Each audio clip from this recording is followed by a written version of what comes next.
I'd like you to take a look at this video. It's not ready.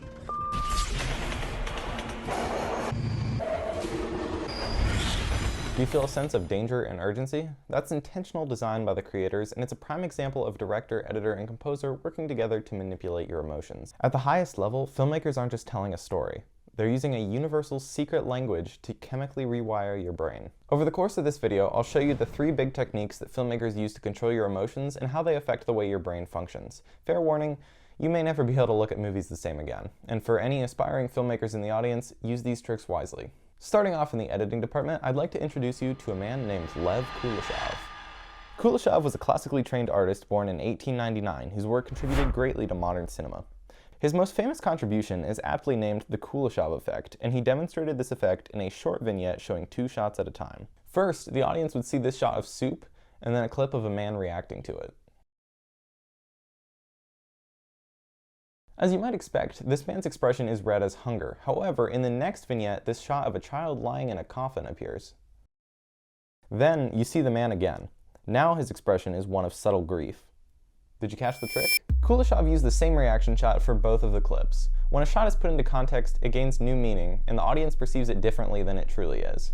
Renowned filmmaker Alfred Hitchcock recreated this effect almost 50 years later, which showcases the timelessness of this particular phenomenon. Every shot in a movie shapes the audience's perception of characters, setting, and events. The speed at which cuts are made can also impact the emotion of a scene. When cuts happen quickly, like in our example from the beginning of this video, it creates a sense of urgency.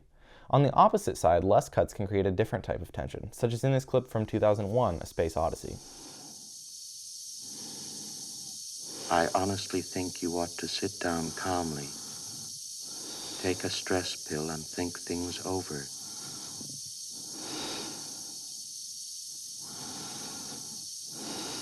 I know I've made some very poor decisions recently, but I can give you my complete assurance that my work will be back to normal. Another visual technique filmmakers use is color. Consider this shot of a city.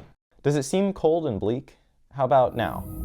Color theory is an extremely powerful tool that's used to change the way you look at certain shots. Cool colors like blue, gray, and green can make a shot seem bleak or foreboding, whereas warmer colors like yellow, red, and orange can create a sense of life and warmth. During the process of color grading, the entire tone of a shot can change. This impacts not only how it looks, but how you feel when you see it. How a scene sounds can also make a huge difference in your perception of it. George Lucas once said that sound is 50% of the experience of watching a movie, and if you take a closer listen to some of your favorites, you'll see exactly what he means. The music in film is carefully designed to evoke certain feelings in you. This may seem obvious, but there are some tricks that you might not know about. For example, some scores include what's known as the fear frequency, or infrasound.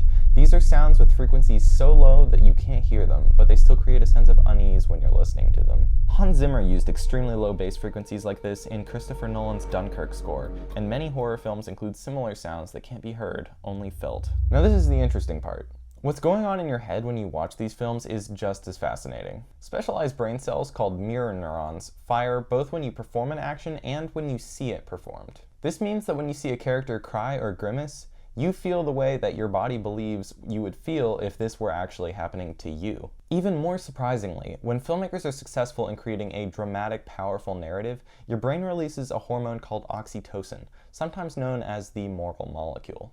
In a study done by Dr. Paul J. Zak, it was revealed that videos with a compelling narrative can create a 47% increase in oxytocin, making viewers more likely to make anonymous charity donations after watching the video. So when you watch a good movie, not only do you feel what the characters are feeling, but you're also more likely to be empathetic and show kindness to strangers. That's real movie magic right there. When filmmakers combine all of these elements, they create an experience that cuts right to the core of our humanity. But they're not just doing it to sell tickets. They're using this universal, scientifically proven language of empathy to create a connection to characters that you can't feel anywhere but the movies. Now that you know these tricks, hopefully you have a deeper understanding and appreciation of how movies are messing with your head. You're no longer just a viewer, you're an analyst, and that's pretty neat. And with that, YouTube thinks you might like this video on the screen here. You should click it and find out if they're right, and I will see you in the next one.